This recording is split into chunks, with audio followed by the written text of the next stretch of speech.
By the end of this video, you would have known how to make Greek yogurt without being scared. Like, you just make Greek yogurt nonchalantly without thinking it's going to fail or having a feeling that it's going to fail. No matter what you do, it's never going to fail. The first time I tried making Greek yogurt, oh my goodness, I failed twice. And that's because I didn't even know the basics. And the basis of Greek yogurt is just 1 cup of milk, 1 cup of room temperature water, and 1 cup of hot water. So it's like 1:2, and that's how you make your Greek yogurt. So we're just going to be using milk here, this 2 sachet of milk, and this probiotic culture.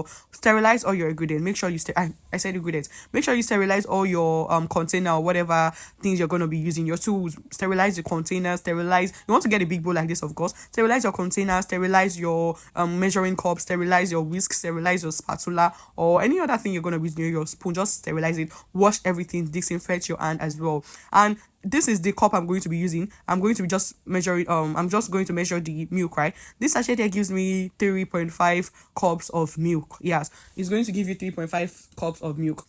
And then because I'm using 2 of it, that's 3.5 multiplied by 2, that's 7 cups of milk. So that's like 7 cups in total. So the way it's 7 cups in total, I'm going to be using 7 cups of lukewarm water or room temperature water, just water from your tap, or pure water, or just normal room temperature water, and then 7 cups of hot water. But because of this video, I love whey. I use whey a lot in my recipe, so I want to get so many whey from this particular Greek yogurt. That's the water from the yogurt after sieving it out. So I used 7 cups of hot water, and I used 8 cups of hot water rather, and 8 cups of room temperature water, because it's still gonna separate regardless, and you're going to see it at the end of this video. It's still going to separate no matter the amount of water you use. But I don't want to use too much water, you get. But even if you accidentally use too much water, it's still going to cuddle up together if you do it the right way. But to be safe, for the purpose of this video, you're just going to be using 1 cup of milk. Then any cup of milk you use, for every cup of milk you use rather, you're going to be using 2 cups of water, and that 2 cups of water has to be 1 room temperature water, that's normal water, not cold water, just normal water, and 1 hot water together. That's like 1:2. So it's like 1 cup of milk, then 1 cup of hot water, and 1 cup of normal temperature water, you get. So it's like 1:2. So after putting the whole milk together, you can use your seaway water. Me, I used pure water, and don't mind the way I use sachet water rather. Don't mind the way the water is pouring like this. I already know that I need just 3 pure water for this thing. So 3 pure water is going to give me 7 cups or 8 cups. So you have to make sure you don't do mistake. Count it very, very well. But you can also use 8 cups like me. But because you are just starting out, you have to make Greek yogurt like 2 or 3 times for you to have that level of confidence. That level of, that level of confidence that you can make it and it's not going to spoil. It's not going to ruin anything. So to be safe, because you're making it for the first time, or you are trying to make it or get it right for the first time, just follow this recipe I told you. 1 cup of milk and 1 cup of normal water. This one is just water, normal water. You can use your seaway, you can use your tap water, and 1 cup of boiling hot water, like directly from your kettle, just boiling hot water. You understand? So just counting like this. I had to pause the camera to make sure that I am counting it right, I'm not making mistakes. And that was 7 cups. I don't know if we're counting 7 cups or 8 cups. I also want to make sure that you're mixing it like this. Mix it very well, because sometimes they have lumps. Sorry about my voice. Sometimes they have lumps, you get. They have lumps, so you want to whisk it. Some people even sieve it. You can use a cheesecloth to sieve it, or your normal cheese sieving net or whatever they use. Shall just sieve it out. But just whisk it. If you whisk it very well, it is normal, it is okay. You just have to whisk it and make sure nothing is sticking to the container, or nothing is sticking to the container. So you just want to mix it very, very well, like properly well, the way I did in this video. And then after whisking, we have to go in with the hot water. Like I said, boiling hot water from the kettle. We are going to be using the same measuring cup. For you to be precise with all this measurement, make sure you use the same measuring cup. Don't change the cup or use different cup, whatever. Even if you don't have this measuring cup, whatever thing you're using to measure the amount of milk you are using, use that same thing to measure the amount of cold water and the amount of room temperature water and the amount of hot water. You get, maybe you're using a random glass cup in your kitchen, or a random container. If that container, the measurement you use for the milk of that container, use that same container for that water. Use it for the water. Use it to measure the water. Maybe you're using a takeaway, or you're using a plate, or you're using a spoon. In fact, maybe you just have a scooping spoon. The measurement you're using for that to measure the milk, use that same thing, the same level, the same measurement for water you're using. So it does not even have to be 1 cup. I'm just using 1 cup to make it precise. So a cup, you don't have this one, anything you're using to measure that milk. If the milk gave you 3 of that cup, or it gives you 3 of that plate, or just 2 of that plate, use that same measurement to measure the water. You get, that's like the tactic, the whole maths you need to know about this thing. And then after adding the hot water, whisk it very well, like properly well as well. And then we're going to be doing finger test. So your finger, as the finger test is, your finger has to stay in the water for like 10 seconds. If you can hold it for 10 seconds, it means it is safe to add the culture. That's the sachet culture.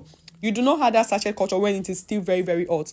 Immediately you add that hot water, it is still very, very hot. It's going to kill the bacteria and everything that cultures this Greek yogurt. You get, so we do not want to kill the cultures. That's why we have to make sure that we can stand it for like 10 seconds. And once you can stand it for 10 seconds, like your finger test, make sure you wash your finger, by the way. Once you can stand it for 10 seconds or 5 seconds, then you can go ahead to add your culture, whatever culture. You can use your yogurt, maybe the Greek yogurt you have at home, just mix it and add it together. And I keep going back to it because it was still very, very hot. Make sure it is not hot. If it is hot, it's going to kill your culture.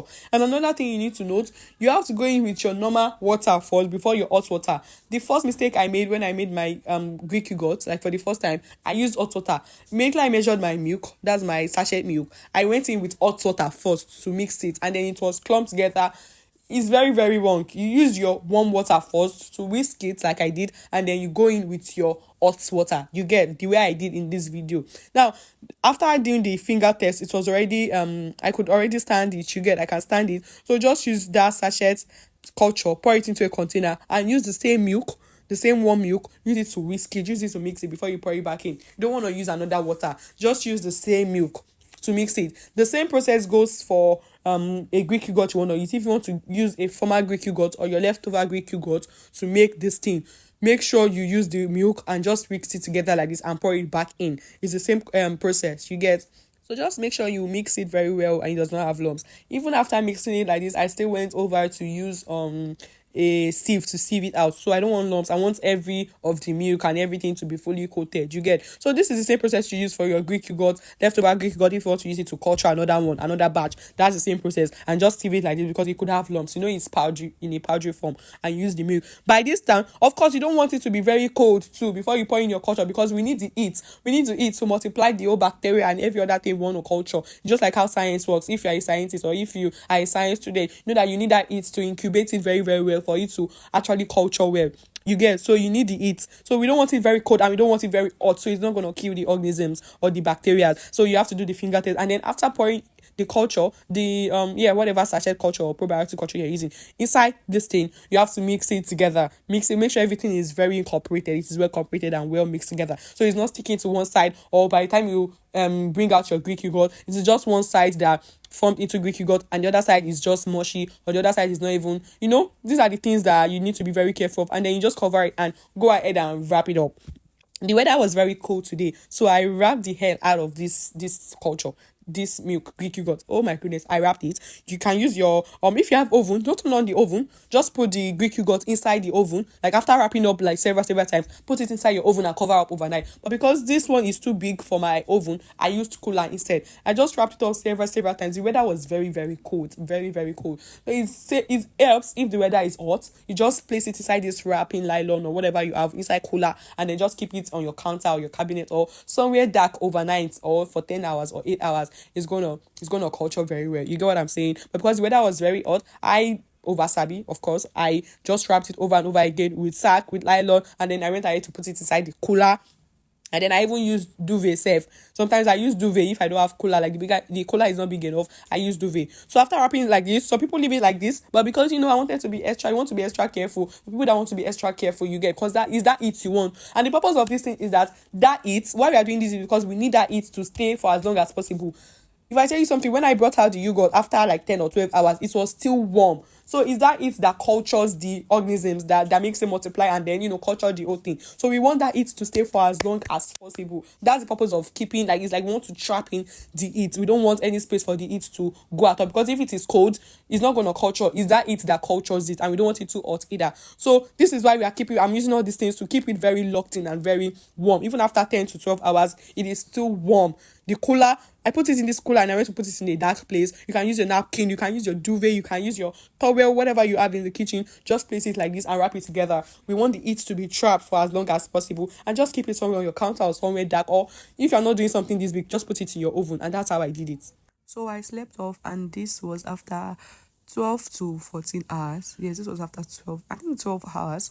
And yes, I wanted my tangy, but then I didn't intend for it to stay up to 12 hours.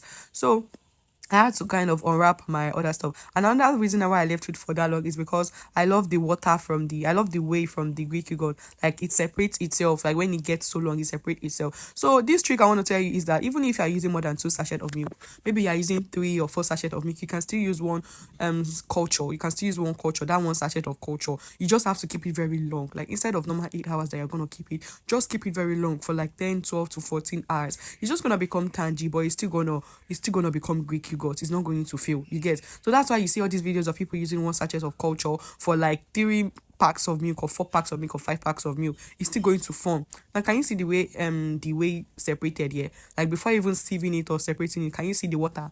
That water right here is the way, and it is very, very healthy. And I am so happy with the result. Can you see it? Can you see it? This is the taste right here. This is the moment we've been waiting for. Can you see how thick it is? Very thick, and the way already separated. Now, this right here is just normal yogurt, and if you put it in this process, like I put it inside a cheesecloth, and you can put it inside this cheesecloth and put it in your fridge to sit and place something heavy on it for the water, this water coming out, to remove. But mine, because I want mine to still be tangy, it was still not tangy enough because I use full cream milk. You get, I love my tangy because of the kind of recipes I make. So I just tie it to this sieve cloth or this cheese cloth and tie it to a cabinet, and then the water will just drop off. You can use it, you can leave it there for like 1 hour or 2 hours. You get, 1 hour is okay for the whole water to remove, and that's when it becomes Greek yogurt. When it is like that without the whole water, if you just with the water, if you mix it together, that's normal yogurt. You can sweeten it, you can use it to just make plain yogurt or drinking yogurt or any other recipe you want to use it for. You can even use it to make parfait without sieving the water out, but you have to sieve the water out to make it into Greek yogurt. And once you make it, you don't just, that's not the end product, you have to whisk it to become creamy like this.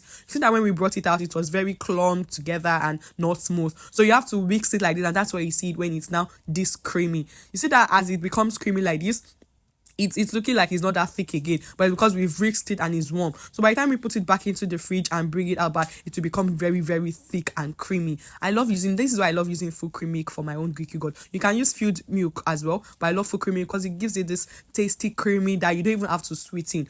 My Greek yogurt, I don't sweeten it, I don't use sugar or honey, I don't sweeten it at all, and then it comes out very, very nice and tasty. And yes, you can use it for your parfait, for people asking for several recipes, for naan bread, for banana bread, for so many things, just for weight gain, weight loss, anything, and just store it into your container. But once you store it, how do you preserve your Greek yogurt? You store it in the fridge. Don't put it in the freezer, because when you put it in the freezer, it becomes frozen. It becomes frozen, and then all the whole water and everything, because there's some water content inside, it crystallizes and everything, and then it spoils the whole texture of it's just like the way your ice cream feels, right? Your ice cream is still even creamy, but it's like you're putting water inside the freezer. It becomes ice block, you get, and then it's going to ruin the whole texture of the creaminess. So that's why you don't store your Greek yogurt in the freezer. You store it in the fridge, and that water that I saved from this Greek yogurt, that is it in that container. That is the way. You can use it for your pancake, use it for several recipes, for waffles. You can even drink it. It is very healthy. Use it to marinate, use it for food, soup, so many things. Just check videos online what you can use whey for. Very, very healthy. And if you now want to make drinking yogurt, you can pour the whey back into this yogurt to make it a bigger quantity. Add milk, add sugar, add vanilla flavor. You can use it to make just normal drinking yogurt that you can drink, or plain yogurt, or parfait. You can customize it. You get, just add sugar or honey or vanilla flavor if you want it to not have that flavor. It is very, very healthy. And those 2 packs of milk, this is what gave me this 2.5 liters of Greek yogurt and over 1.5 liter of whey. This right here, that first one is a 1.5 liter of plastic. So everything together is like 2.5 liters of Greek yogurt and over 1.5 liters of whey. That was what that 2 packs gave me. And then we use the culture. So everything is like 12,500 for all these things right here. And if you just want to get this container, this 500 ml of Greek yogurt outside, it might be 4, 5 or 5k, depends on where you're buying from. So it's a good deal, and this is very, very healthy, very, very healthy. You use it for so many recipes. You can just take it like that, sweeten it with yogurt or sugar. But if you use full cream milk, you don't need to sweeten it, trust me. And that's it, guys. Thank you for watching.